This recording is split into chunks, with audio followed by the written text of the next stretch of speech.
Yeah, welcome, ladies and gentlemen. Welcome to another day. Welcome you to the Afara Fumo Training Show. The today we just went straight to the PM session, and I started late because today we have important news coming through at 8 p.m. The U.S. interest rate decision, the FOMC meeting conference happening at 8 p.m. So I definitely started late to do that, to go through it and look for opportunities that we'll get. So I truly welcome you all. Let's get into it. What are we having today? We have FOMC. But now let's get into it, ladies and gentlemen. Let's get to the analysis. I'm back. Okay. For me, for the couple of days, I've not been having anything. I'll just quickly just say I'm just been holding stocks. I have Harmony Gold. I'm holding Harmony Gold. It's doing quite, it's normal within just tiny profit. I just took profit on first rand. I just have taken profit on first rand. The reason why I took profit it's because there's not so much movement happening, so I decided to take profit. Yeah, just about 2% from my entry point. That's why I decided to take profit. That's why I decided to take profit. Hopefully, we're gonna get something better. Just quickly see if I'm audible.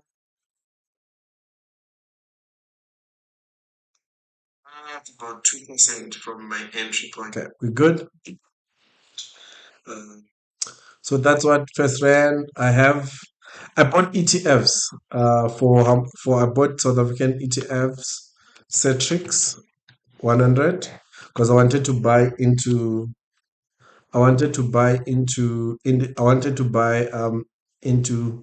what do you call this? Look now, I'm forgetting. I wanted to buy into Nasdaq, but I wanted to buy using the JSE. So I bought a basket, Citrix 100. Let me just do this. Nasdaq.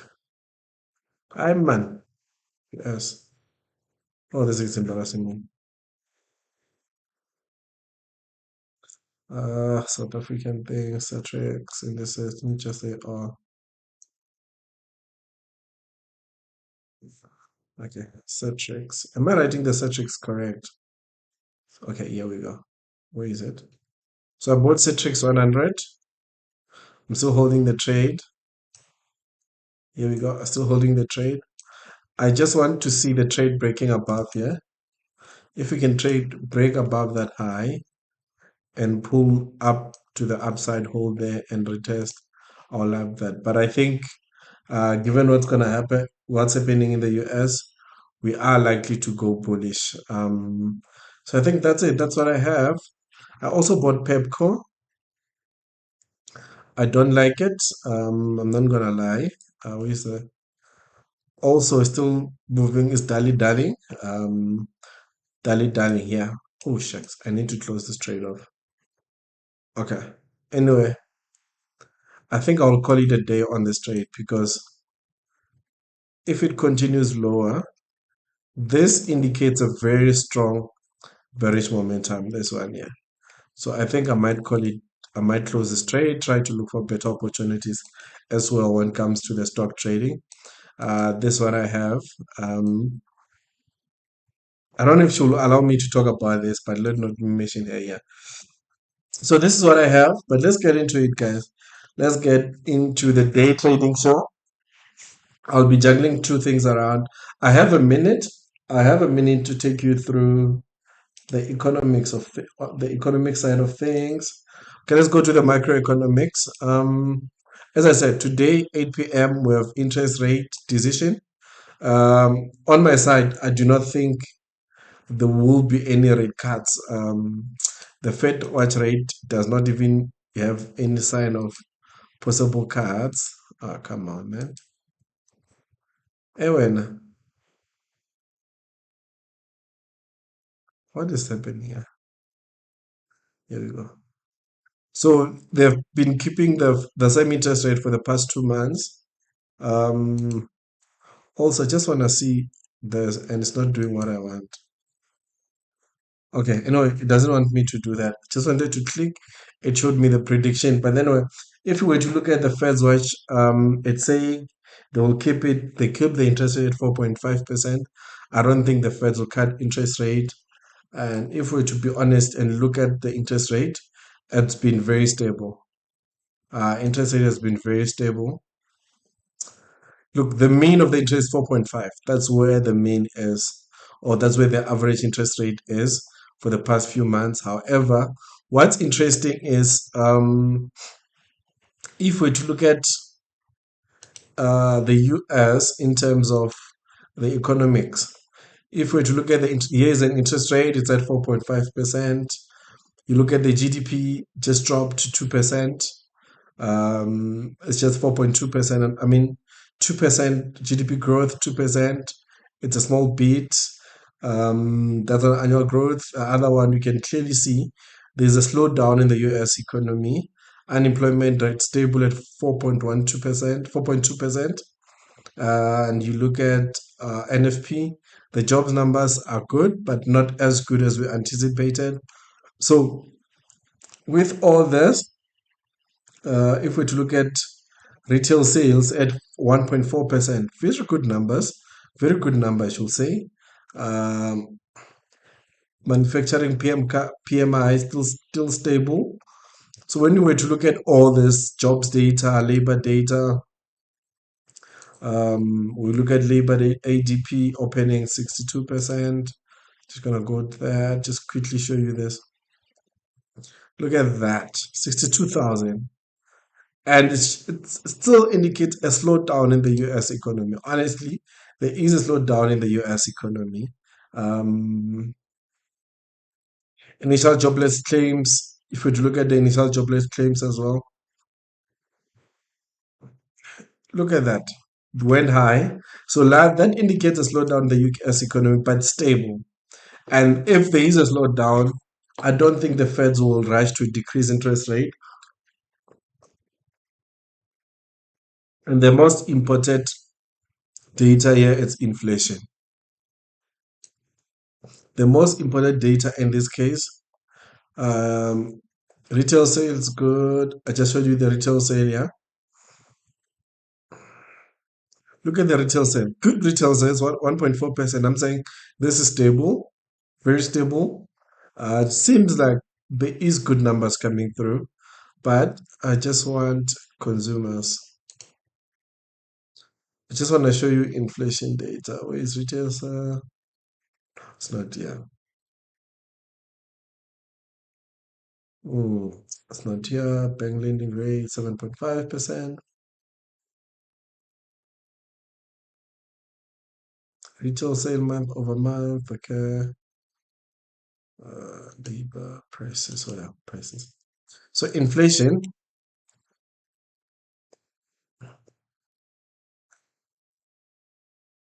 Come on. Come on, internet. Do not disappoint today.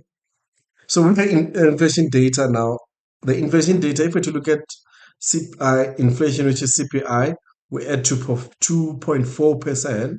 And remember the target for the Fed. So whatever the Feds are doing is to save the economy, and they need to make sure that it's not overpriced or underpriced, or the economy is not too bloated, or they have to incentivize the economy to start kicking again.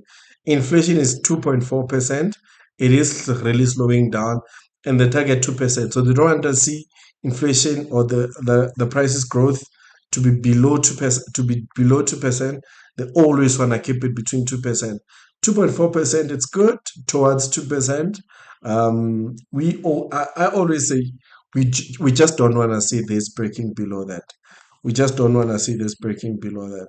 And there's when numbers are like this, you'll think the Feds have to start cutting interest rate, but I think they'll keep the interest rate the same. They're not gonna cut, given that the economy is stable. Also, there is a stability in terms of the U.S. And Trump tariffs. Anyway, there is that stability as well. So there's not much happening. I went for a rant. I was supposed to have done my analysis. for the day. But just hold on for me before we go for the day trading show. I'll be back right now. Let me get something to drink and we jump on the trade trading show. See you on the other side.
So there's one thing that I do, and I do it always. I always forget my mic.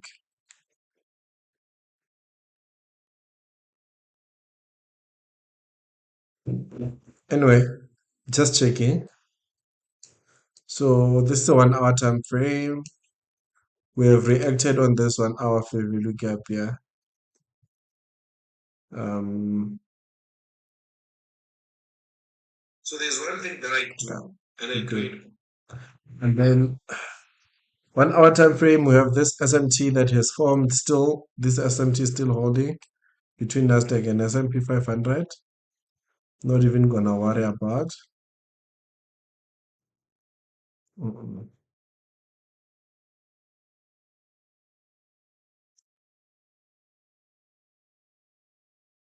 Yeah, let's see. Honestly, I'm neutral.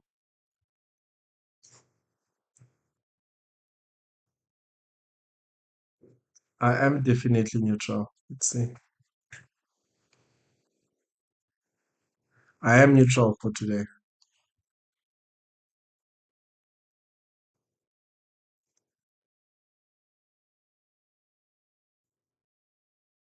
We have a 15 minutes for value gap here.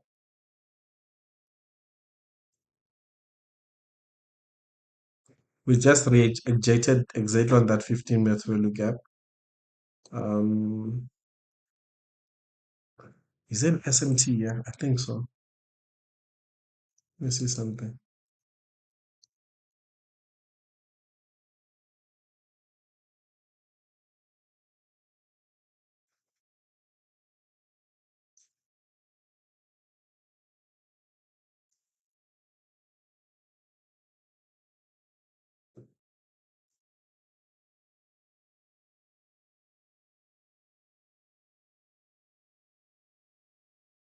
Okay. 15 minutes for value gap as well. There it's holding. We are holding. So to be fair and to be honest, in this instance, for me to go long, there is a lot of possibilities. I'm neutral to be fair. We held that. I'm very neutral. So the AM session we just distributed lower, created a new low, we just consolidated, rated back on that 15.5 minute favor lookup, and now we pushed lower. Um,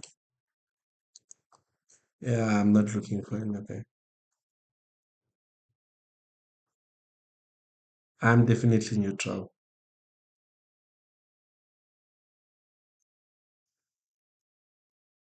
I am definitely neutral.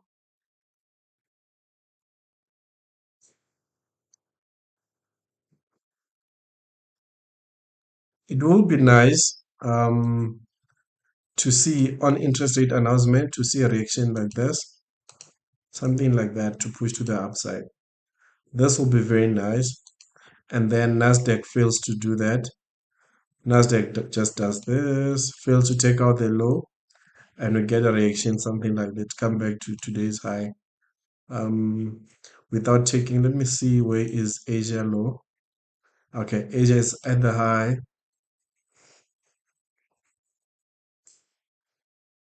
Yep, I am. There is an SMT here. I'm crazy. Oh yeah, there is an SMT. I've been looking at this SMT for a while. So I am more comfortable going long. SMT between Nasdaq and S&P 500 on the come on the 15 minutes time frame. So there is this SMT here. Nasdaq did a high high, a lower low, and S&P 500 failed to do that. So there is this SMT. So I might be bullish going into the FOMC announcement. Okay, okay. Um, okay. Announcement. Let's look at the moves. What happens when they announce interest rate? Let's see what's gonna happen. I'm just watching. We've pushed lower direction. First, we have pushed lower. Let's look at the announcement. I think they have kept the interest rate the same. There's no two ways about it. Let's just quickly do that. Let's refresh. Yep, they kept the interest rate the same, 4.5%. Hence, we didn't get so much of a move here. Okay, so they kept the interest rate the same.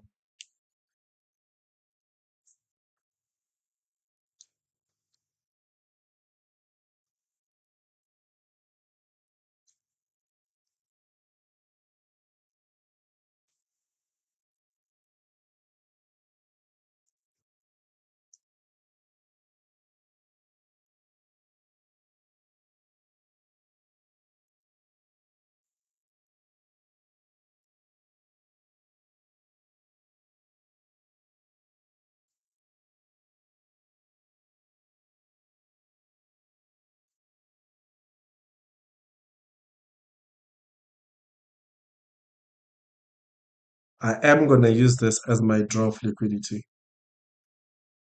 As I said before, if I get a move, take out this low, and the other fails to take out the low, I am going to definitely go long. Let me take the call.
Sorry about that, guys. I was just busy with my kids. So I wanted to say the market here it's selling off because I think the sentiments of the interest rate, I mean, the keeping the inflation, I mean, interest rate 4.5 at 4.5% doesn't give hope to the stock market. Remember, if we're to get the stock market, if you want to get the stock market higher, you need to decrease interest rates. So lower interest rates are very bullish for the risk on asset.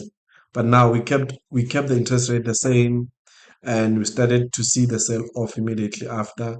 And this was because purely now the investors, oh, anyway, the market is thinking that we're not gonna get any interest rates anytime soon, so they just started selling off because of that. But the after effect could start to being bullish again. But for now, we sold off because of that. Nothing really, nothing scary. Perhaps if you got lower interest rate decision where maybe we got a 4.25, perhaps we were gonna get a more of a bullish reading or more of a bullish sentiments in the market. Look at this, the market has been consolidating. If we were to look at the dollar index after the interest rate decision, really nothing much happened. Nothing much happened. Look at that. Look at that. Nothing much happened. But you look at Nasdaq, we sold off. And as I just explained now, the sell off of Nasdaq and S&P 500. It just could be because keeping the interest rate the same, and the sentiment says we are highly unlikely to get interest rate cuts on the next meeting. So we could be getting 2 or 1 for the year, sorry, for which is not good for the risk on asset. So right now, looking at the day trading point of view, we have taken the daily high, trading below the daily high. We have taken this high, this low here. We are waiting, we are reacting on this daily fair value gap. Uh, so my idea now, it's not a daily, what did I say? On the 4H fair value gap. Remember, we reacted to it, we pushed to the upside. This is a second reaction on that. We have taken the previous low. Now we are reacting again on the second move.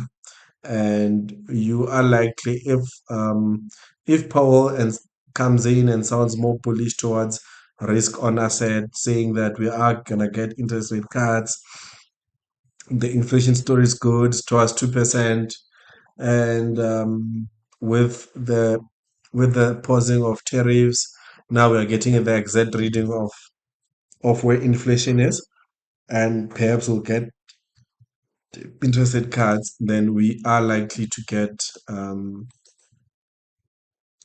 the move something like this towards just during the press conference. We will, but right now it's getting a beating, and I'm just wanna see if it has already reacted on the within the 50% of this 4 hour fair value gap here. Ivan, what am I doing? The sell-off is big. Nasdaq today is down 0.8%, and it's continuing to sell off. This 1 hour already, we are getting an invasion of this 1 hour fair value gap here. If 8 o'clock we close below this fair value gap, meaning this, it's an invasion here. This will be an invasion.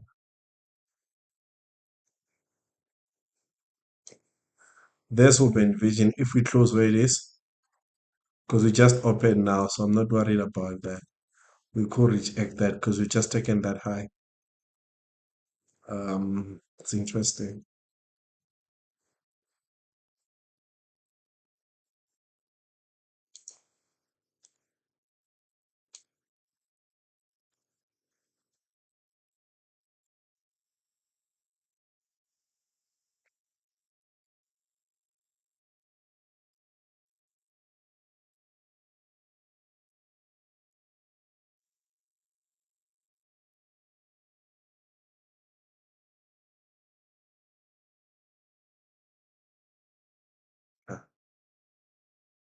Let's just watch and see what's gonna happen, to be fair. How far are we from the so I just want to know how far are we from the equal come on, man. Just want to see how far are we from the equilibrium, yeah? So if you get a reaction exactly at this equilibrium point, I think that will be a perfect move. So far, we have not reacted on this move equilibrium. Um, yeah, definitely neutral.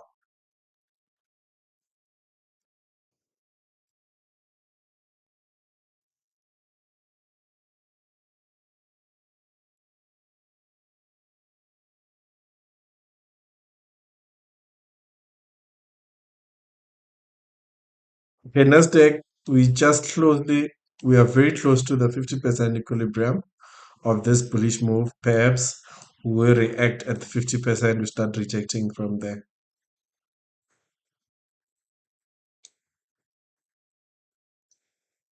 We have taken that low. Could we use this low as a reaction to the upside? Let's see. Oh God, I'm getting tired.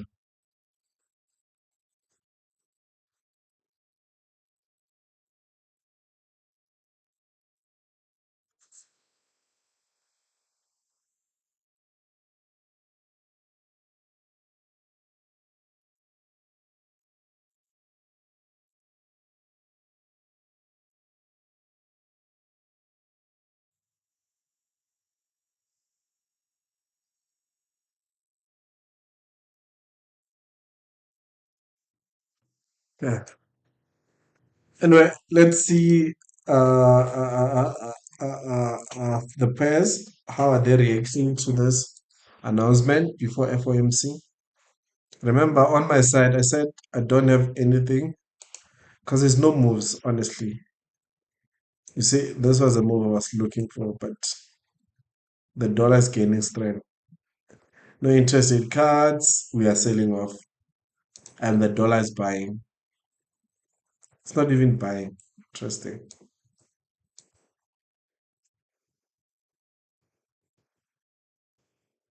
Okay. Nah, no massive move. I think most of the moves will come with power. Whatever the brother will say will determine the direction of the market.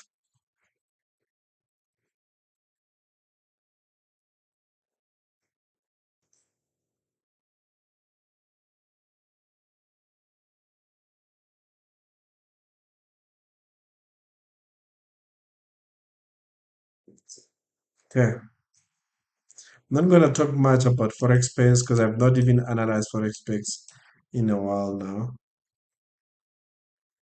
It looks like during the announcement we sold off on gold.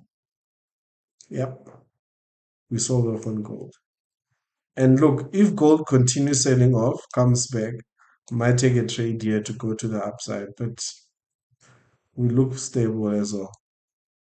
So the market are pretty much stable.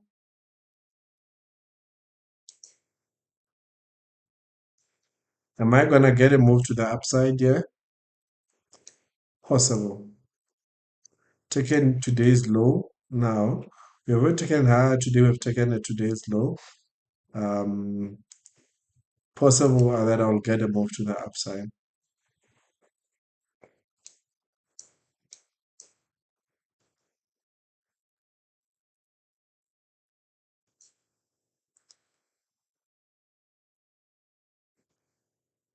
Another 15 minutes for value gap here that I'll mark. Very important 5 minutes for value gap here. Very important. Perhaps if we come get an invasion here, that move will be valid as well. But I am just gonna watch and see. Oh, okay. Here's what I wanted to see as well. Am I gonna just jump in and go long? No. So there is an SMT between Nasdaq and S&P 500 on a 1 minute time frame, which is a good one.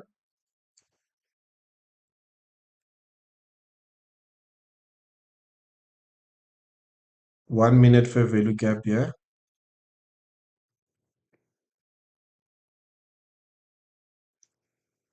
1 minute fair value gap there. It's holding.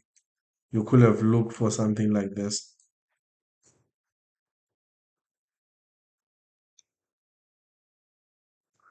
I don't like it though. Unless it does something like come back, create a lower low and another high. Then I will look to enter. Because the main man is still gonna come. 8 p.m. is not out yet.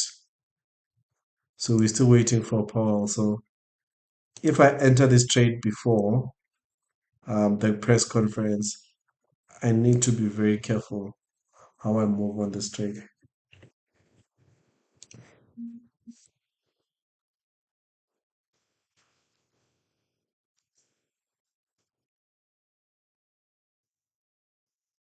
We sold off. Possible. Look, should I take this move here? Maybe. Honestly, maybe.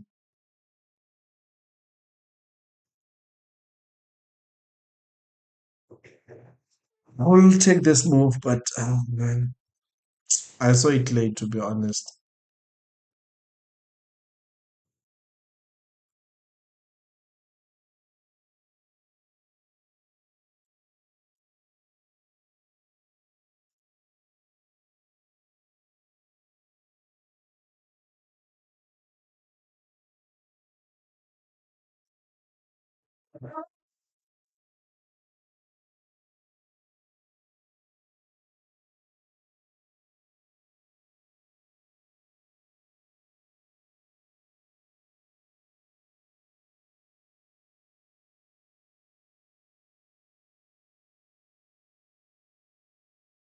Okay, now we're reaching at that 1 minute preference gap.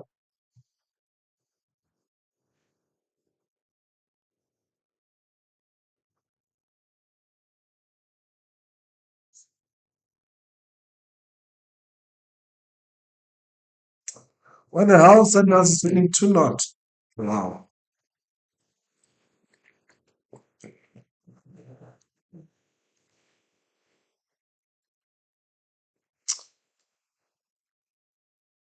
Should I take this move though? Let me think. Just thinking, yeah.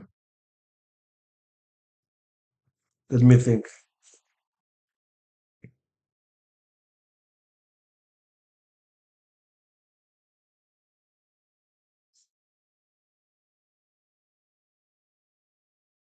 No, I'm not gonna take this move.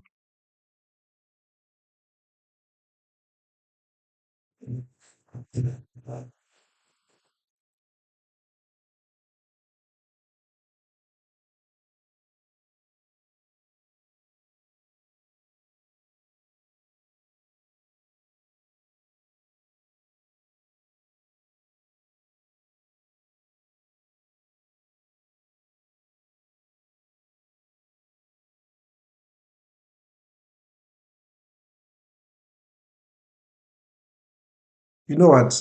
I'm thinking I am gonna hold it off. I'm not gonna sell now. Yeah, just gonna wait until Powell starts speaking, and then I'll decide what to do.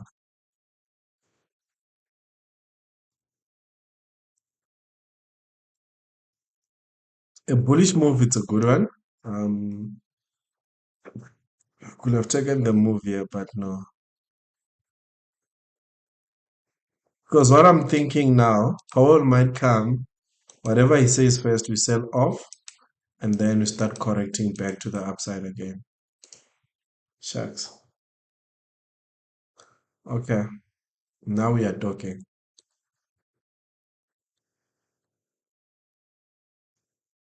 Good thing it's 1 hour it's holding. So if we get another move and leave a fair value gap here, perhaps I'll consider going long on that fair value gap.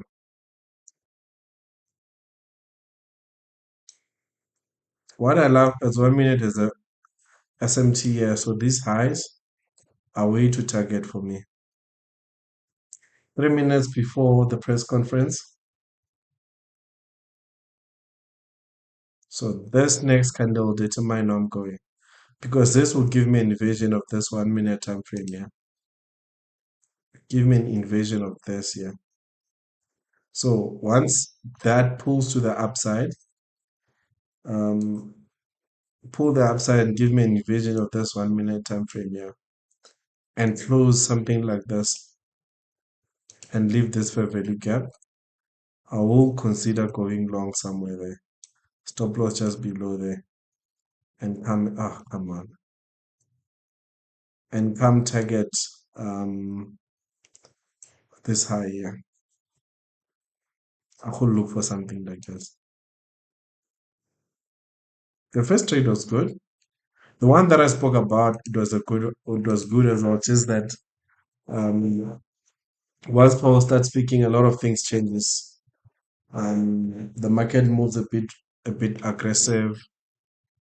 Okay, 1 minute closed. I'm gonna go long. I'm gonna take my chance here.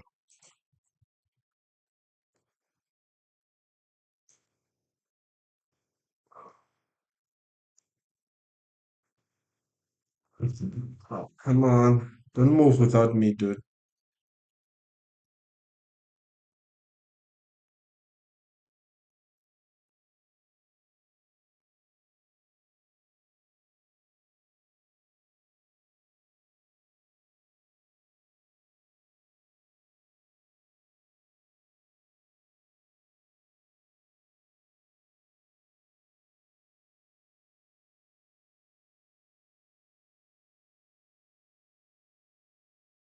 What the hell's happening here?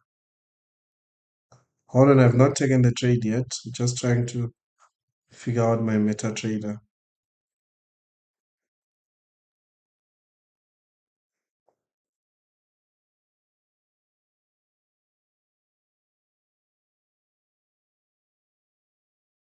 My meta trader is acting up, yeah. Yeah. I'm not gonna take this. It's too aggressive to the downside. It's too aggressive. Powell is about to speak. This is what I was talking about. Okay, let's jump on Powell.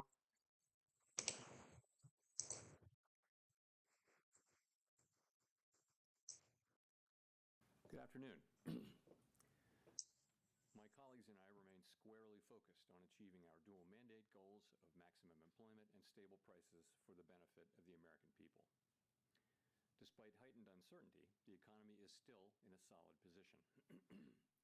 The unemployment rate remains low, and the labor market is at or near maximum employment. Inflation has come down a great deal, but has been running somewhat above our 2% longer run objective. In support of our goals, today the Federal Open Market Committee decided to leave our policy interest rate unchanged. The risks of higher unemployment and higher inflation appear to have risen, and we believe that the current stance of monetary policy leaves us well positioned to respond in a timely way to potential economic developments. I will have more to say about monetary policy after briefly reviewing economic developments. Pardon me. Following growth of 2.5% last year, GDP was reported to have edged down in the first quarter, reflecting swings in net exports that were likely driven by businesses bringing in imports ahead of potential tariffs. This unusual swing complicated GDP measurement last quarter. Private domestic final purchases, or PDFP, which excludes net exports, inventory investment, and government spending, grew at a solid 3% rate in the first quarter, the same as last year's pace. Within PDFP, growth of consumer spending moderated, while investment in equipment and intangibles rebounded from weakness in the fourth quarter.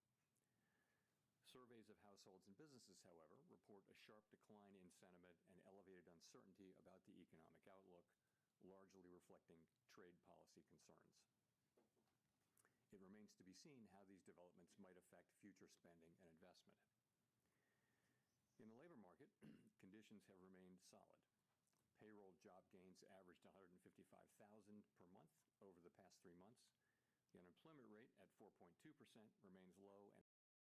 Okay, okay. I missed this trade. I missed this trade.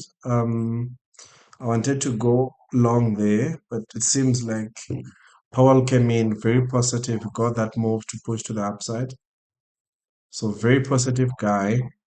I wanted to have now I do still have a limit stop loss below there. Um, Now he's speaking about the inflation easing. I think I made a mistake of not entering. Rose 2.3% over the 12 months ending in March. Excluding the volatile food and energy categories, core PCE prices rose 2.6%. Near-term measures of inflation expectations have moved up, as reflected in both market and survey-based measures. Survey respondents, including consumers, businesses, and professional forecasters, point to tariffs as the driving factor. Beyond the next year or so, however, most measures of longer-term expectations remain consistent with our 2% inflation goal. Our monetary policy actions are guided by our dual mandate to promote maximum employment and stable prices for the American people. At today's meeting, the committee decided to maintain the target range for the federal funds rate at 4.25 to 4.5% and to continue reducing the size of the balance sheet. The new administration is in the process of implementing substantial policy changes in four distinct areas: trade, immigration, fiscal policy, and regulation. The tariff increases announced so far have been significantly larger than anticipated. All of these policies are still evolving, however, and their effects on the economy remain highly uncertain. As economic conditions evolve, we'll continue to determine the appropriate stance of monetary policy based on the incoming data, the outlook, and the balance of risks. If the large increases in tariffs that have been announced are sustained, they're likely to generate a rise in inflation, a slowdown in economic growth, and an increase in unemployment. The effects on inflation could be short-lived, reflecting a one-time shift in the price level. It is also possible that the inflationary effects could instead be more persistent. Avoiding that outcome will depend on the size of the tariff effects, on how long it takes for them to pass through fully into prices, and ultimately on keeping longer-term inflation expectations well anchored. Our obligation is to keep longer-term inflation expectations well anchored and to prevent a one-time increase in the price level from becoming an ongoing inflation problem. As we act to meet that obligation, we'll balance our maximum employment and price stability mandates, keeping in mind that without price stability, we cannot achieve the long periods of strong labor market conditions that benefit all Americans. We may find ourselves in the challenging scenario in which our dual mandate goals are in tension. If that were to occur, we would consider how far the economy is from each goal and the potentially different time horizons over which those respective gaps would be anticipated to close. For the time being, we're well positioned to wait for greater clarity before considering any adjustments to our policy stance. At this meeting, the committee continued its discussions as part of our 5-year review of our monetary policy framework. We focused on inflation dynamics and the implications for our monetary policy strategy. Our review includes outreach and public events involving a wide range of parties, including Fed Listens events around the country and a research conference next week. Throughout this process, Okay, I have a limit on. It might have missed me. we intend to wrap up the review by late summer. The Fed has been assigned two goals for monetary policy: maximum employment and stable prices. We remain committed to supporting maximum employment, bringing inflation sustainably to our 2% goal, and keeping longer-term inflation expectations well anchored. Our success in delivering on these goals matters to all Americans. We understand that our actions affect communities, families, and businesses across the country. Everything we do is in service to our public mission. We at the Fed will do everything we can to achieve our maximum employment and price stability goals. Thank you. I look forward to your questions. Okay, it is a bit. It is a bit optimistic. It is a bit optimistic. On my side, it looks like I've missed the trade that I was looking for. I doubted entering first. Just had my buy stop. It looks like just missed me. I don't think I will be getting any position in this regards here. If we're to look at it, it directed on this 1 minute fair value gap. My entry, I was hoping that as it comes back again it will enter me here before it pushed to the upside, but it seems like it has failed on this, and I didn't have a trade idea to say I want to trade this. To me, that would be a bit risky, so I wanted this. Yeah, unfortunately, it seems like I've missed it. Um, seems like I've missed it. To be fair, hold on, move top. Okay. No, no, no.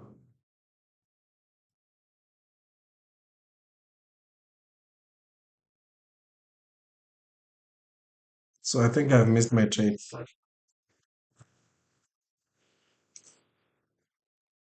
I'm super angry at myself. Look, I doubted the entry that I was looking for. Where we are today, we have an economy that, if you look through, the sort of distortions in Q1 GDP, you've still got an economy that looks like it's growing at a solid pace. The labor market appears to be solid. Uh, Inflation is running just a bit above 2%. So it's an economy that's been resilient and is in good shape. And our policy is sort of modestly or moderately restrictive. It's 100 basis points less restrictive than it was last fall. And so we think that leaves us in a good place to wait and see. We don't think we need to be in a hurry. We think we can be patient. We're going to be watching the data. The data may move quickly or slowly, but we do think we're in a good position where we are to let things evolve, and become clearer in terms of what should be the monetary policy response.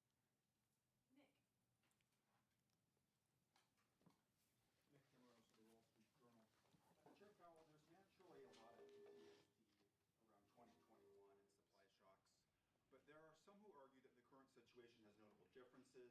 Energy costs are down, housing imbalances look nothing like they did 4 years ago, labor demand appears to be gradually cooling with wage growth running below 4%. What do you see right now that could nourish higher inflation beyond a rise in goods prices this year? I think the underlying inflation picture is good. It's what you see, which is inflation now running a bit above 2%, and we've had basically decent readings in housing services and non-housing.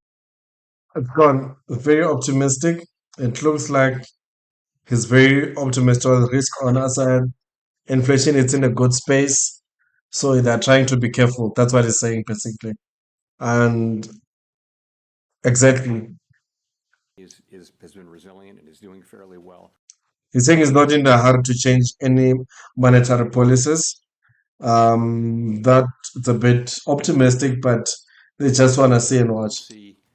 Uh, the administration is entering into negotiations with many countries over tariffs. We'll know more with each week and month that goes by where tariffs are going to land, and we'll know what the effects will be when we start to see those things. So we think we'll be learning. I can't tell you how long it will take, but for now, it does seem like it's a fairly clear decision for us to wait and see and watch. So when you say that you don't need to be in a hurry, does that mean that could the outlook change in such a way that a change in your stance could be warranted as soon as your next meeting? As I said, we are comfortable with our policy stance. We think we're in the right place to wait and see how things evolve. We don't feel like we need to be in a hurry. We feel like it's appropriate to be patient. And when things develop, of course, we have a record of we can move quickly when that's appropriate. But we think right now the appropriate thing to do is to wait and see how things evolve. There's so much uncertainty. If you talk to businesses or market participants or forecasters, everyone is just waiting to see how developments play out, and then we'll be able to make a better assessment of what the appropriate path for monetary policy is. So we're not in that place, and as that develops, and I can't really give you a time frame on that. They're trying to be safe. They're not looking for any aggressive cutting of rates. That's why we signal they're pushing to the upside. Unfortunately, we've missed our trade. More difficult for the Fed to cut rates preemptively given the higher risks for higher inflation. So given the outlook, do you still see a path for a soft landing, and what does that look like? Well, let me say, I mean, so let's look back and see where we are. So go through 2024 up to the day. We've had unemployment in the low fours for more than a year. We've had inflation coming down now in the mid to low twos. We've had an economy growing at 2.5%. So that is the economy as we see it now. What looks likely, given the scope and scale of the tariffs, is that we will see certainly the risks to higher inflation, higher unemployment have increased. And if that's what we do see, if the tariffs are ultimately put in place at those levels, which we don't know, then we won't see further progress toward our goals. But we might see a delay in that. I think in our thinking, we never do anything but keep achieving those goals. But we would, at least for the next, let's say, year, we would not be making progress toward those goals. Again, if that's the way the tariffs shake out. The thing is, we don't know that. There's so much uncertainty about the scale, scope, timing, and persistence of the tariffs. So that's that. In terms of preemption, I think you can look back at the 2019 cuts as preemptive. I wouldn't say that what we did last fall was at all preemptive. If anything, it was a little late. But 2019, we did cut 3 times. But the situation was you had a weakening economy and you had inflation at 1.6%. So that's a situation where you can move preemptively. Now we have inflation running above target. It has been above target for 4 years. It's not so far above target now. And we have an expectation, conditional on what happens, that we'll see upward pressure on inflation. If you look at where forecasters are, they're all forecasting an increase in inflation. So it makes it, and then we've also got forecasts of weakening in the economy, and some have recession forecasts. We don't publish a forecast about that. We don't publish a forecast that assesses how likely a recession is. But in any case, it's not a situation where we can be preemptive because we actually don't know what the right response to the data will be until we see more data.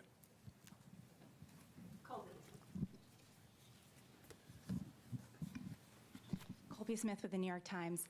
How much weakness does the committee need to see, though, in the labor market and the economy more broadly to lower interest rates again? Is it about a certain increase in?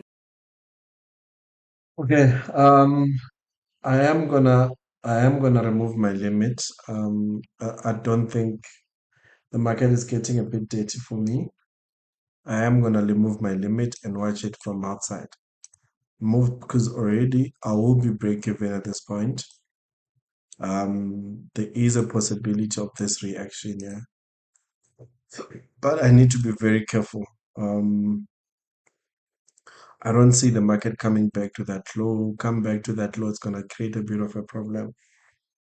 So I'm contemplating of removing my limit, but let me hold on to see if we break above again. Definitely, I have gonna remove it.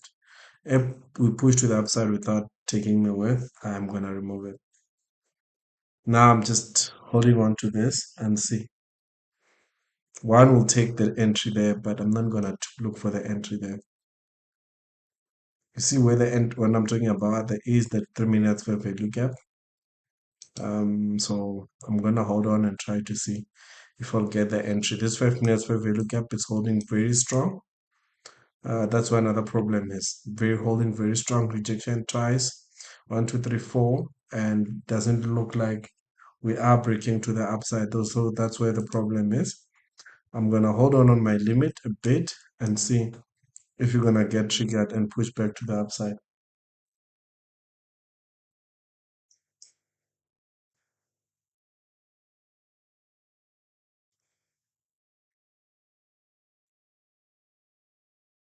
Let's hear what he says.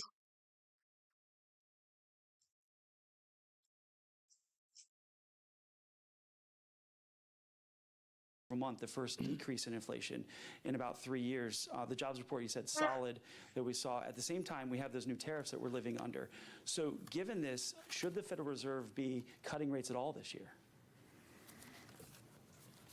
It's going to depend. I think you have to just take a step back and realize this is why we are where we are. We're going to need to see how this evolves. There are cases in which it would be appropriate for us to cut rates this year. This is an interesting question. more about how this is going to settle out and what the economic implications are for employment, for inflation.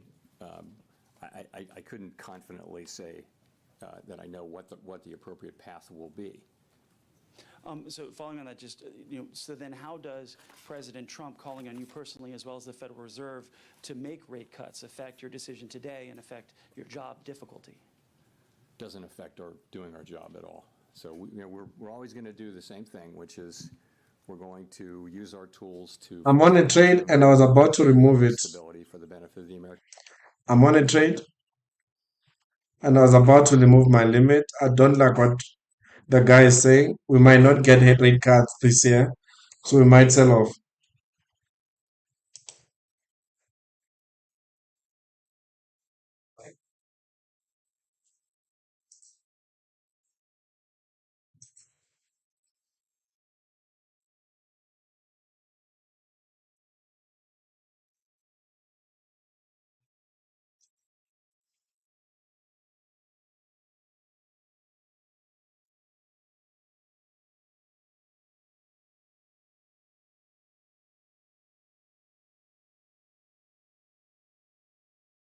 I want to break even now. I made a huge mistake not taking out my trade. Have increased. The risk is Look at that. pointed out in our statement. The risk. And this is selling off because this guy seems like we're not gonna get rate cuts. That is very bearish for the indices. So that tells me more than by intuition, because I think it's obvious actually that the right thing for us to do is we're in a good place. Our policy's in a very good place, and the right thing to do is await further clarity. And there's usually things clarify and the appropriate direction becomes clear. That's what usually happens. Right now, it's very hard to say what that would be. In the meantime, the economy is doing fine. Our policy isn't, it's not highly restrictive. It's somewhat restrictive. It's 100 basis points less restrictive than it was in, last summer. So we think it's in a good place, and we think the appropriate thing is for us to wait and see and get more clarity about the direction of the economy. Well, let me press you on this idea of the economy being fine right now, because reading the Beige Book very closely the last time around, there was a lot of negative stuff, negative sentiment that was in there. And I know that everybody's looking at soft data right now. You mentioned it yourself that the sentiment's sour. But the Beige Book was talking about, the beginnings of layoffs in some industries, prices rising in some places, and an awful lot of investment decisions being pushed to the sideline. Doesn't that point to a slowdown? It may well. It just hasn't shown up yet. And we all look at all these sentiment and read many individual comments just to get a better feel. And businesses and households very broadly are concerned and postponing economic decisions of various kinds. And yes, if that continues and nothing happens to sort of alleviate those concerns, then you would expect that to begin to show up in economic data. It wouldn't maybe show up overnight, but it would show up over weeks and months. And that may be what happens, but it hadn't happened yet. And also there are things that can happen that will change that narrative. I mean, they haven't happened, but it's possible to imagine things that, but in the meantime, yes, we're watching it extremely carefully like everyone is, but don't see really much evidence of it in actual economic data yet. And by the way, consumers keep spending, credit card spending. It's still a healthy economy, albeit one that is shrouded in some very downbeat sentiment on the part of people and businesses.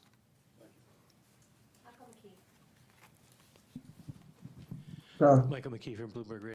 Very neutral sentiments from him now. Recently by a former governor for what he calls mission creep. You take on more problems, use more tools, and then end up building tools to deal with the fallout of those tools, which then makes it a given that you will act more aggressively in the future. Is that a fair critique, and is that something you would be looking at in your framework review? Sorry, say the critique again. That the Fed has been involved in mission creep, gets involved in using too many new tools to deal with problems and to go too far. Is that something that the critique was based around the fact that you did QE and QE and QE Okay. Sure. and went beyond the narrow confines of your mandate. So, well, I mean, there are a couple. That's not really beyond the confines of our mandate. Look, I would say this: we did things. Essentially, we're on an emergency footing for a couple of years in the pandemic. Okay, my trade is not looking good. I think if we push back to the upside again, I might throw the trade. It's not looking good at all.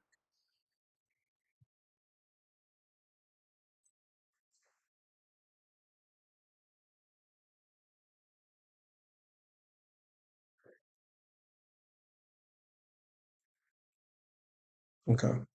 I'm gonna close this on break even. Just rejected extremely fast.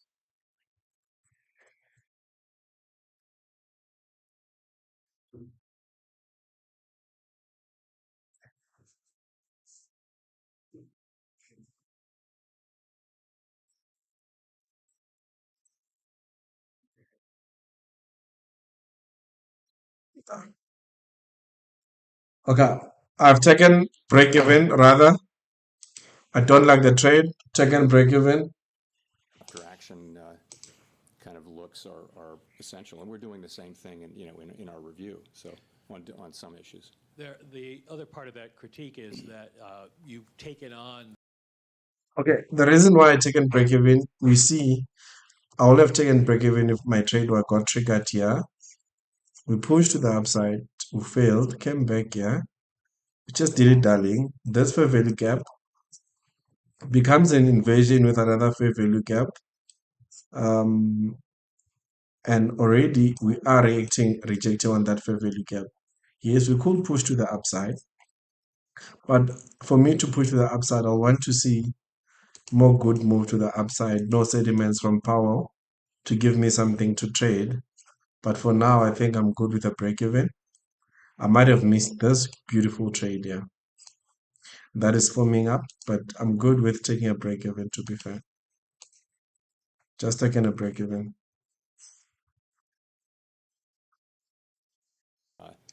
Stress analysis, climate stress analysis, and that's it. And we dropped out of the network of green, the financial system.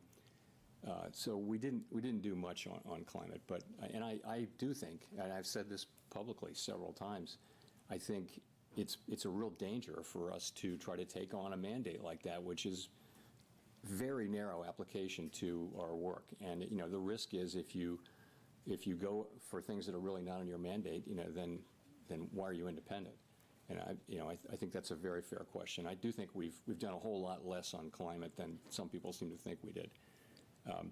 Anyway, that's what I think. Should you have taken on the question of bringing unemployment rates down for specific categories? We didn't do that. What we said was that we never targeted any unemployment rate for individual racial or demographic groups. What we said was that maximum employment was a broad and inclusive goal. And I think Okay. I could have messed up a beautiful trade, yeah. I just didn't like the reaction on that 1 minute fair value gap, so I decided to go out. But um, this is panning up to be a very good trade, and I hate myself for it. Yep, it's panning up to be a very beautiful trade. Oh shucks. Mm.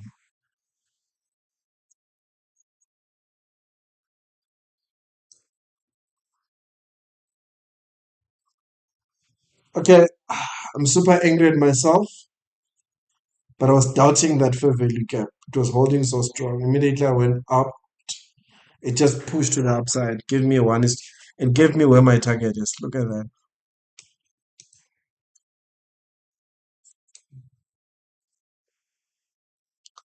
Yaboo. Bad move. Oh no. Okay, super frustrated.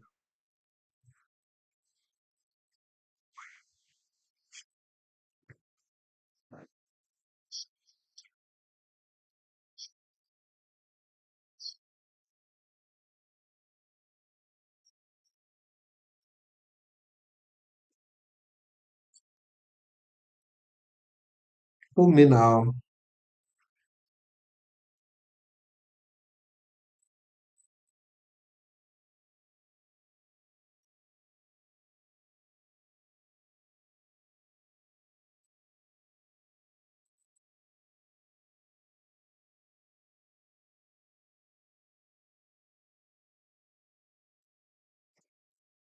Yeah, I feel bad.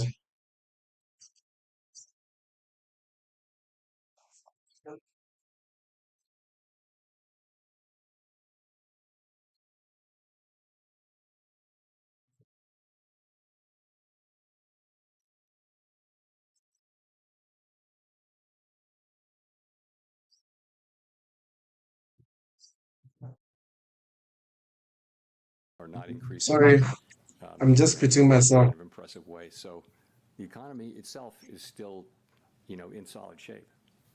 Just a quick follow-up. President Trump now says he does not plan to remove you as chair. When you heard that, what did you think? I don't have anything more for you on that. I've pretty much covered that issue. Thank you.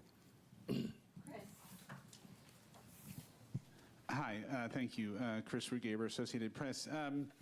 Well, I just wanted to follow up. Earlier, it sounded like you said it was unclear how the Fed, what kind of interest rate decisions you will make later this year. So does that, in March, there was guidance that 2 cuts might happen. 2 cuts were penciled in for this year. Is that now, that guidance from the last press conference, has that been overtaken by events at this point? We don't do a summary of economic projections at every meeting, as you know. We do it every other meeting, and so this was the meeting when we didn't do it. And we don't also kind of poll people, so I really wouldn't want to try to make a specific projection for where we are relative to that. We will, in 6 weeks, we had the June meeting, and you'll have another SEP. I'm not going to hazard a guess here today as to what it would be. Again, what I would say is that we think our policy rate is in a good place. We think it leaves us well positioned to respond in a timely way to potential developments. That's where we are. And that, depending on the way things play out, that could include rate cuts. It could include us holding where we are. We just are going to need to see, how things play out before we make those decisions. Great, and just to follow up on that, I mean, He's playing very soft. He doesn't want to say he's going to cut rates or not. both rising unemployment and rising inflation, how are you thinking about the fact that addressing one could exacerbate the other? So a rate cut to reduce unemployment could worsen inflation and vice versa. How do you handle those challenges? You just captured this is the issue with the 2 goals being in tension. It's a very challenging question. Now, there can be a case in which one goal is very far, one variable is very, very far from its goal, much farther than the other, and if so, you concentrate on that one. And frankly, that was the case. Well, it wasn't a case where they were really in tension, but if you go back to 2022, it was very clear that we needed to focus on inflation. The labor market was also super tight, so it wasn't really a trade-off. I think what our framework document says. It says we'll look at how far each variable is from its goal, and also we'll factor in the time it would take to get there. So, that's going to be potentially a very difficult judgment, but the data could break in a way that it's not. I just don't think we know that. The data could easily favor one or the other, and right now there's no need to make a choice, and no real basis for doing so. Victoria. Hi, Victoria Guido with Politico. I wanted to ask, Congress is currently debating spending cuts alongside extending the tax cuts.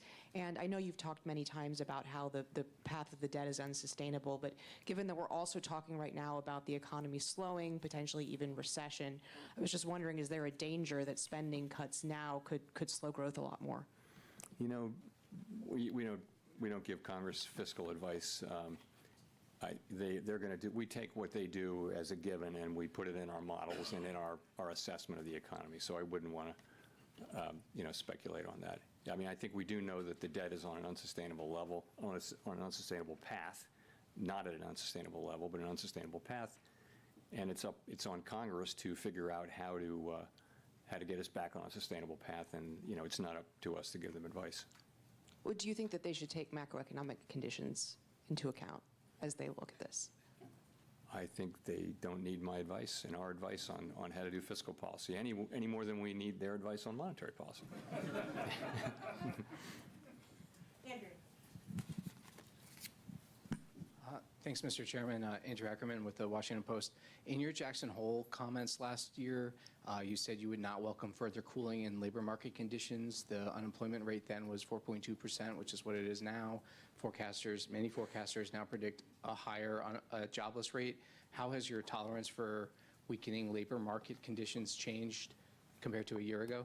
So it was quite a different situation. What was happening last year is that over the space of 6, 8, 7 months, the unemployment rate went up by almost a full percentage point. And it was click, click, click, click, click each month. And everywhere people were talking about downside risks to the labor market. At the same time, payroll job numbers were getting softer and softer. So there was a really obvious concern about downside risk to the labor market. And so at Jackson Hole and then in September, we wanted to address that forthrightly. We wanted to show that we were there we'd been there for inflation. So the dollar index has gained a good strength to the upside. Labor market. And it was important that we send that signal. Fortunately, since then, the labor market has really, and the unemployment rate have really been moving sideways at a level that is, well in the range of mainstream estimates of maximum employment. So that concern has gotten a lot less. So, you're at 4.2% unemployment. I think we were in a very different situation. Now we have a situation where, the risks to higher inflation and higher unemployment have both gone up, as we noted in our statement. And we've got to monitor both of those. We actually have a potential situation where there may be a trade-off or tension between the two. Potentially. We don't have it yet, and we may not have it, but that's what we have, and that's why I think it's a very different situation. I guess I want to follow up by asking how much of a rise in the jobless rate you could tolerate.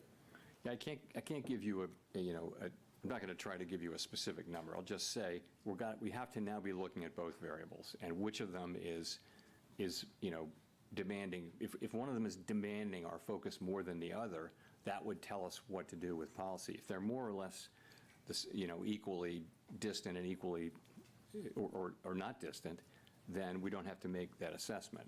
The assessment is you wait. So I'm not going to try to be really specific about what we need to see in terms of a number. But if we did see significant deterioration in the labor market, of course that's one of our two variables, and we would look to be able to support that. You'd hope that it wasn't also coming at a time when inflation was getting very bad. And again, we're speculating here. We don't know this. We don't know any of these things. It's very hypothetical. We're just going to have to wait and see how it plays out. Thanks.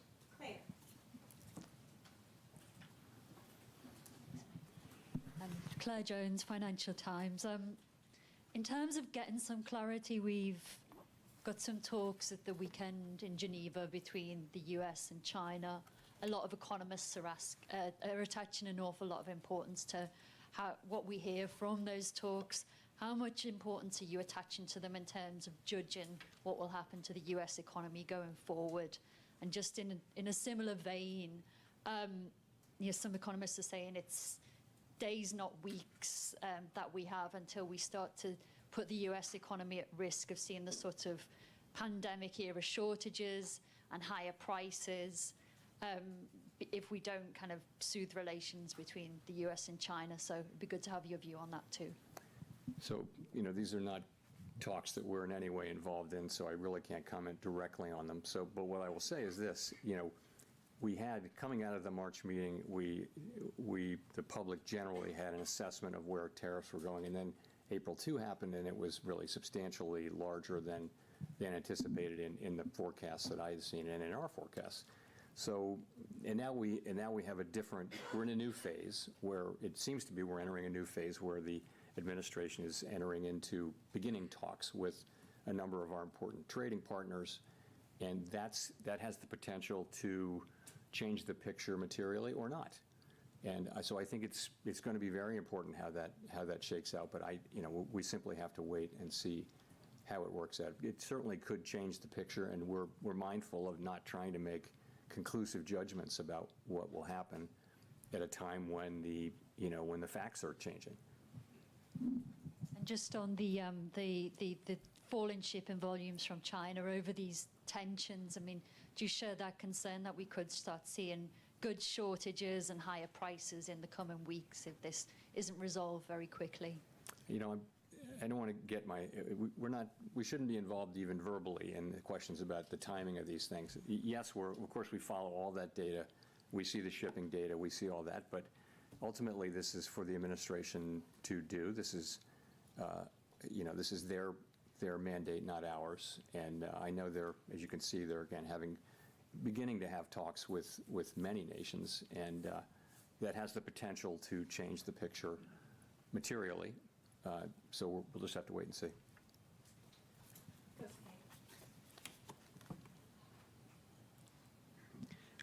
Kosuke Takami with Nikkei. Thank you for doing this. The volume of imported goods increased significantly in the first quarter. Do you think that this situation could cause a delay in the impact of tariff on inflation? And does this mean that it will take longer time to reduce uncertainty? The decision we made today? Which decision? So the future decision. So the volume of the imported goods has increased significantly. So the impact on the imported inflation may delay. So what is the impact to your future decision? Okay, so I mean, I think we think that there was a big spike in imports, right? Very big, historically large, really, and to beat tariffs. And now that should actually reverse, so that it's the difference between it's exports minus imports. So and imports were huge, and so that it conveyed a very negative contribution to U.S. GDP, annualized GDP in the first quarter, as we all know. So that could, in the second quarter, be reversed, so that we have an unusually large contribution to usually positive. That's very likely as imports drop sharply. You could also have, very likely you'll have restatements of the first quarter. It'll turn out that consumer spending was higher. It'll turn out that inventories were higher, and so you'll see those data revised up. It may actually go into the third quarter too, and so I think this whole process is going to a little bit make it harder to make a clean assessment of U.S. demand. I mentioned private domestic final purchases, which doesn't have inventories, government, or inventories, government. Anyway, it's a cleaner read on private demand, but that too probably was flattered a little bit by by strong demand for imports to beat tariffs. So that might overstate. It's a really good reading, 3% PDFP in the first quarter. That might actually overstate. So it's not really going to. I don't think it's going to affect our decisions. I will just say though that it's a little confusing, and it's probably less confusing to us than it would be to the general public as we try to explain this. It's complicated, and GDP is sending a signal, PDFP is sending a signal. It's a little bit confusing, but I think we understand what's going on. It's not really going to change things for us.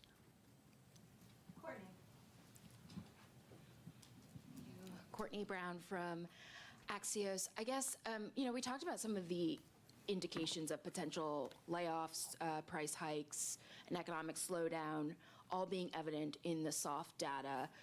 I'm curious why the Fed needs to wait for that to translate into hard data to, make any type of monetary policy decision, especially if the hard data is not as timely or might be warped by tariff-related effects. Are you worried that the soft data might be some sort of false warning? No, I mean, look at the state of the economies. The labor market is solid, inflation is low. We can afford to be patient as things unfold. There's no real cost to our waiting at this point. also the sense of it is, we're not sure what the right thing will be. You know, there should be some increase in inflation. There should be some increase in unemployment. Those call for different responses. And so until we know, potentially call for different responses. And so, you know, until we know more, we have the ability to wait and see. And it seems to be a pretty clear decision. Everyone on the committee supported waiting. And so that's why we're waiting. Just a very quick follow-up. There was this sort of vibe session, if you will, where the sentiments expressed in soft data did not translate into the hard economic data.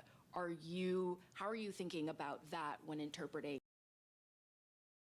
I'm contemplating taking this trade if it closes above, but if it doesn't, then I'm not gonna take it. I doubt to take it because there's a 5 minute fair value gap that has a break higher. Also, 1 minute has a clear break higher. So if I will get a market structure shift above this high, look to target this higher, perhaps I'll get a trade. But we didn't get that invasion of this 1 minute fair value gap. I've already taken my break even. I don't think I want to risk more for today. I messed up this trade. So if you're with me, earlier on, I taken a trade here. Where was it? So the trade was here. Stop loss just below there. I've taken this trade. My target was just above. It has not even reached my target. On this move to the upside because of the fair value gap here. Because let me remove this so I can explain this.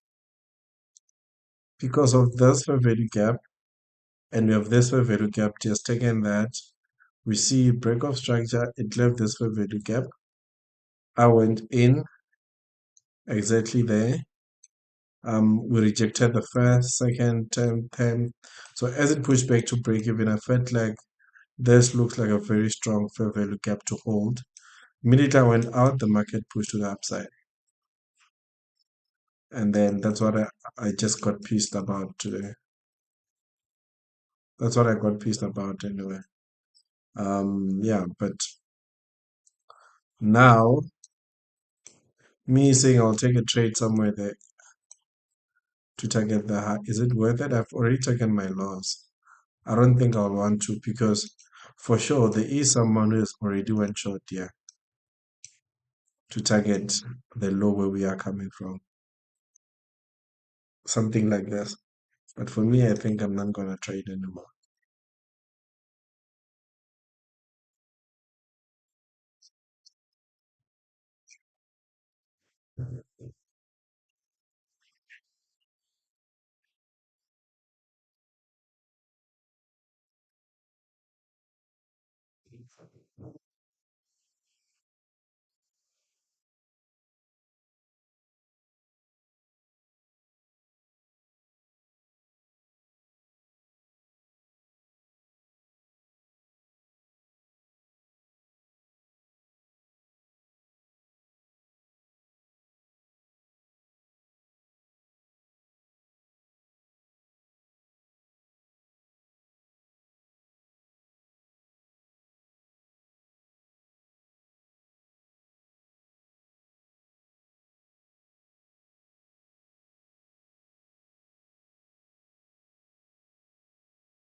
Place And it's really appropriate, we think, for us to be patient and wait for things to unfold as we get more clarity about what we should do. Thanks very much. Okay, is done.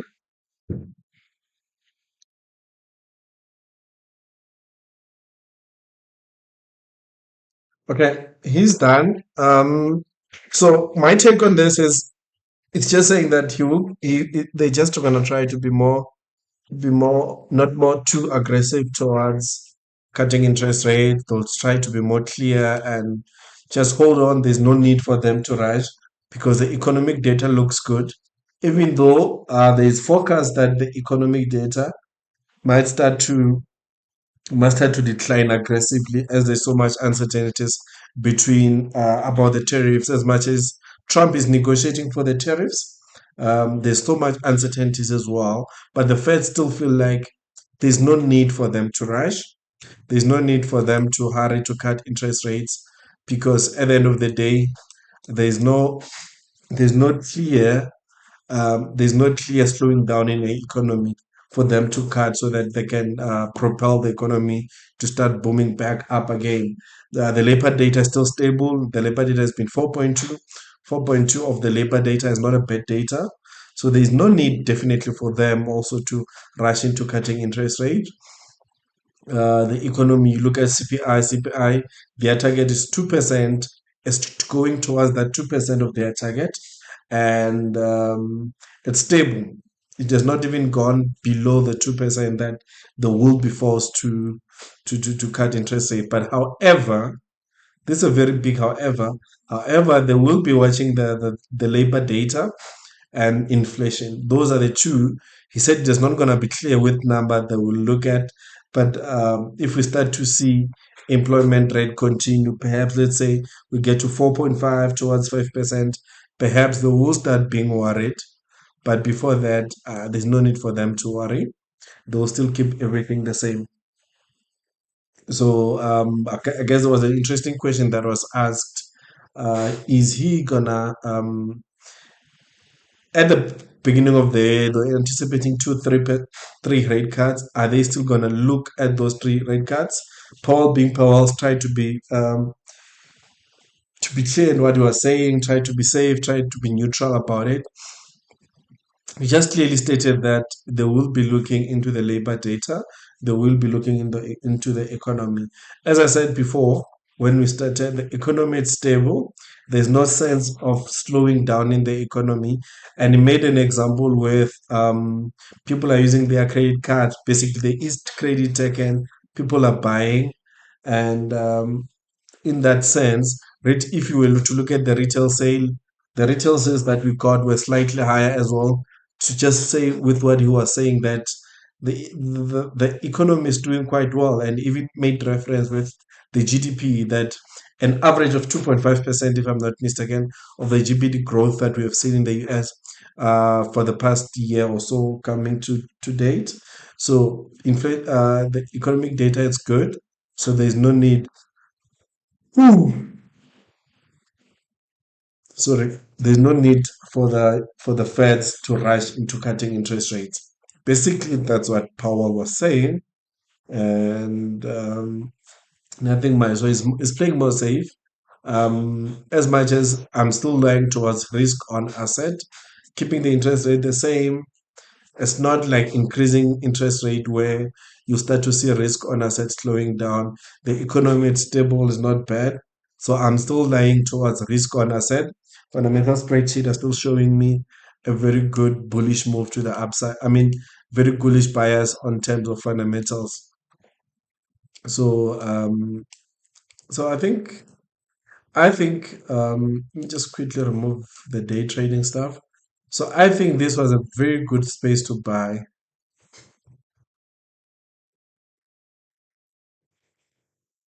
Missing a wrong one, sorry. So I think this was a very good space to buy. You bought, if you buy here, and that's exactly where it is, stop loss below there, and look to push to the upside. I think I'm gonna buy. I am gonna buy Nasdaq. Okay, just quickly analyze it. Already I've bought ETFs, the Satrix 100 on Nasdaq. I'm more risk on asset. And this is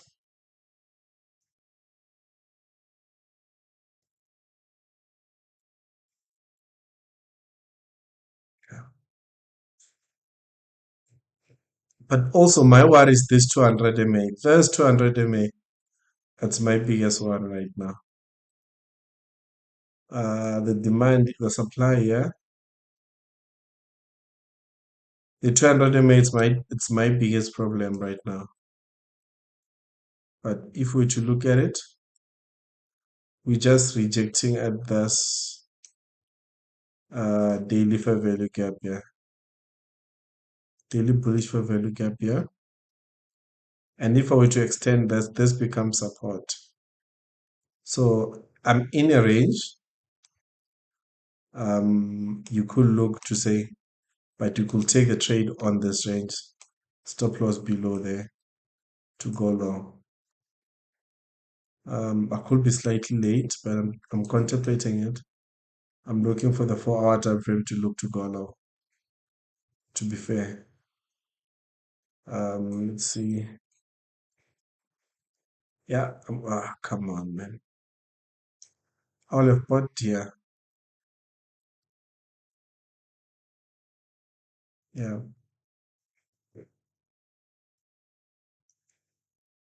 yeah.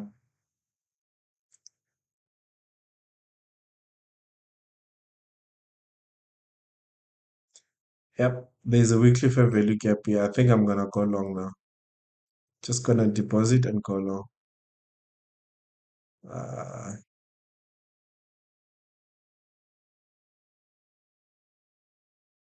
so there is a weekly fair value gap here at that high that we could look to, and also go up to the all-time daily high. So my drop liquidity is this weekly fair value gap. I am gonna look for this trade now.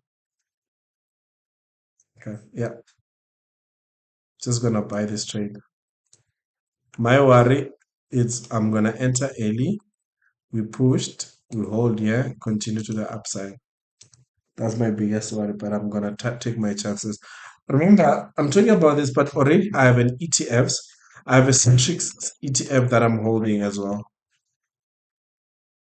I'm holding a Centrix ETF, so I'm holding a Centrix ETF for which just good, just slightly bullish. Also holding the 200 MA. My biggest flex is if we really push aggressively away from the 200 MA. I would love that, but that's an ETFs.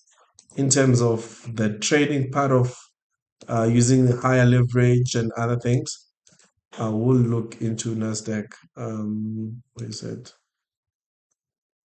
I will look into Nasdaq. To be fair, Nasdaq. As I told you now, I'll quickly make a deposit, and what is this?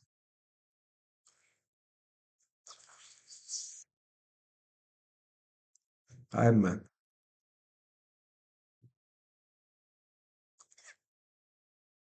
I don't see my analysis that I just did here. Right, come on.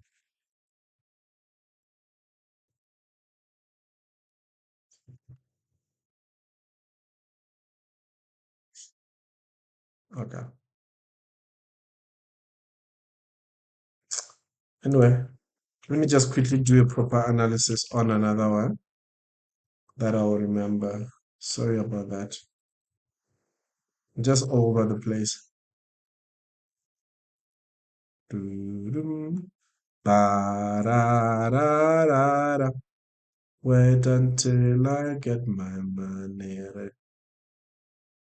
Doo-doo-doo-doo.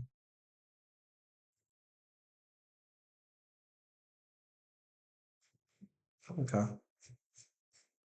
Anyway, I'm gonna use what am I gonna use that will be more clear? Hold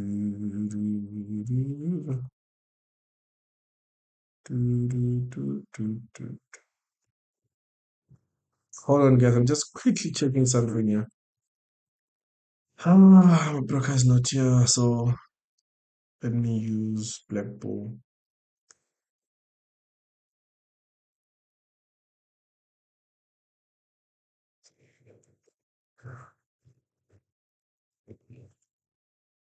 But anyway, guys, tell me, what do you think? Here we go. I wanted this forex.com. Yeah. Okay. I love that it's still continuing lower. It's validating my move properly. Look, I could look to try to play safe and wait for the move, a break above the 200 MA, but I'm gonna try to get a smaller trade. And then as time goes on, add more trade to it. I think that's why I am, gentlemen. Okay, my trade became invalid also. Um, Also, my trade became invalid. I was looking to continue now. Oh, come on. I analyzed using the wrong one. Remember, I'm just going to quickly show you where I was looking to go now. Remember, after this push move here,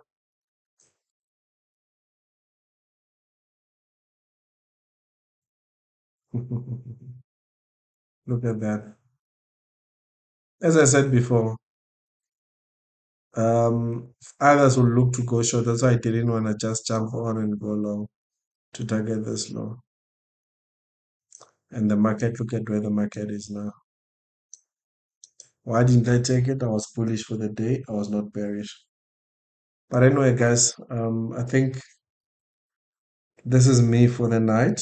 I know I'm still a bit dear Makar, but I'll truly appreciate you guys if you to like and subscribe on this channel. And we could do a lot of more like this every single day. Trade love with you, except 1 or 2 weeks in a week, in a month. But other than that, that's it, guys. I did tell you what I'm thinking with Powell and why I'm looking to go long. As I said, I am gonna buy. Oh, come on. As I said, I am buying Nasdaq. Yeah, just gonna buy Nasdaq. Yeah,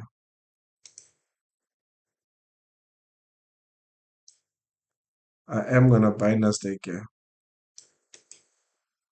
So risk on our side, I think will start booming a bit solid with Trump with his tariffs. A bit clear direction. So with a slowing down on his side.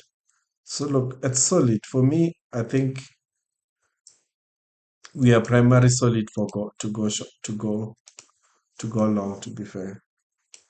So guys, please do not forget to subscribe and please like the live, guys. I'll truly appreciate it. Thank you so much for joining me for the FOMC session. Thank you for the 2 likes. And let's keep it going, guys. Please do not forget to like and subscribe.